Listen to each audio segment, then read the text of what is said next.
Երևանի ավագանին այսօր հանրային տրանսպորտի թանկացման դեմ ընդդիմադիր Մայր Հայաստանի ստորագրահավաքի հիմքով ներկայացրած նախագիծը պետք է քննարկեր, որն առաջարկում էր մեկ ուղևորափոխադրման համար նախկին 100 դրամ սակագինը վերադարձնել, նվազեցնելով նաև մյուս փաթեթների գները։ Բանը սակայն ոչ քննարկման հասավ, ոչ էլ առավել ևս քվեարկության։ Իշխող քաղաքացիական պայմանագրից հայտարարեցին իրենց դիրքորոշումն անփոփոխ է, հարցն այլևս արդիական չէ եւ կոալիցիոն գործընկեր Հանրապետության հետ հարցի քննարկմանը չեն մասնակցի։ Իշխանություններն այդպես էլ վարվեցին, մեկ մարդու պես դուրս եկան նիստերի դահլիճից։ Ընդդիմությունն էլ վերցրեց հեռախոսներն ու դահլիճից դիմեց հետևորդներին։ Տեսեք, սիրելի քաղաքացիներ, տրանսպորտի թանկացումը խնդրեմ նայեք, ՔՊ-ն եւ Հանրապետությունը դեմ են գնում ձեզ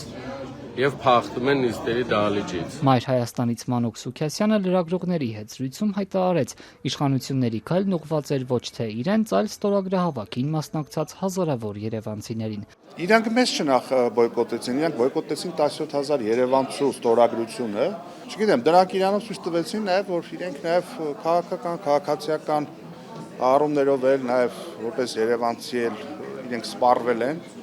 իրենք պաթոլոգիկ վախեր ունեն, իրենք խայտարակցածր վարկանիշ ունեն։ Տեսեք, մենք արդեն 1.5 տարի այս դահլիճում այս հարցերը քննարկում ենք ու նաև մենք քննարկել ենք մյուս խմբակցության կողմից նախաձեռնված ստորագրահավաքի հիմքով,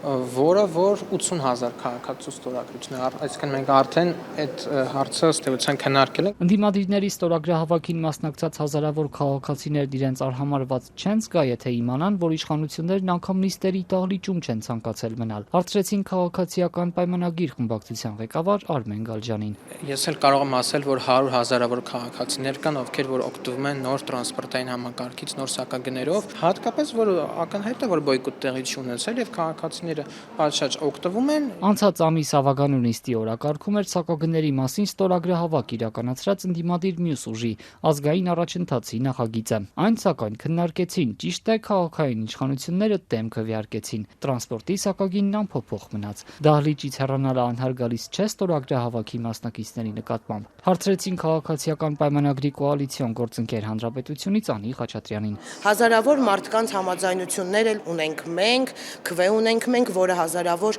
տասնյակ հազարավոր մարդիկ մեզ տվել են, տվել են մեզ վստահության քվե եւ մենք այսօր այստեղ ենք եւ իրենց վստահության քվեով,